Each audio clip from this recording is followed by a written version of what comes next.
جی ناظرین، پاک trader China friendship association کے صدر امین مظہر بٹ صاحب ہمارے ساتھ موجود ہیں۔ آئیے ان سے پوچھتے ہیں کہ پاک فرینڈشپ جو ہے یہ پاکستان کے تاجروں اور چائنا کے بزنس مینوں کو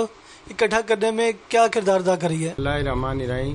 پاک چائنا ٹریڈرز فرینڈشپ ایسوسی ایشن پاکستان کا قیام فروری 2014 کو ہوا تھا، اور اس ایسوسی ایشن کے قیام کا مقصد یہ ہے کہ اس وقت پاکستان کی جو تجارت ہے اس کا 90% سے زیادہ جو ہے وہ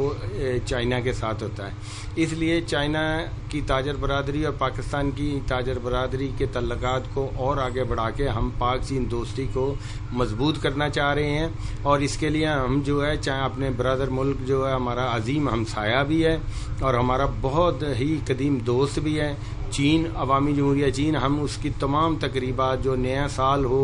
ان کا اور ان کے قومی دن کی تقریبات کو پاکستان میں مناتے ہیں، جہاں کے تاجر برادری اور پاکستان کے عوام اسے بہت خوش آمدید کہتے ہیں۔ اسی طرح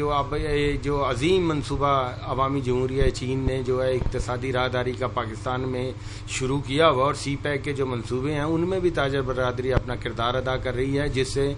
پاک چین دوستی کا جو ہے بہت بڑا جو ہے نصب العین حاصل کر رہے ہیں۔ پاکستان چین کی دوستی جو ہے حالیہ سے بھی بڑھ کے ہے اس وقت، اور آپ نے دیکھا ہوگا کہ حالیہ دنوں میں جب بھارت کی طرف سے پاکستان کے ساتھ کشیدگی کے تعلقات پیدا کرنے کی کوشش کی جا رہی تھی،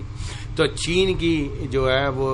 سرکاری جو عہدیدار تھے، وزیر اعظم تھے، انہوں نے اقوام متحدہ میں کھڑے ہو کے پاکستان کی حمایت کا اعلان کیا۔ اسی طرح چین کی قومی قیادت نے، ان کی پارٹی نے اور ان کے عوام نے پاکستان کا بھرپور ساتھ دیا، جس کا پاکستانی عوام اور پاکستان کے تاجر برادری جو ہے خیر مقدم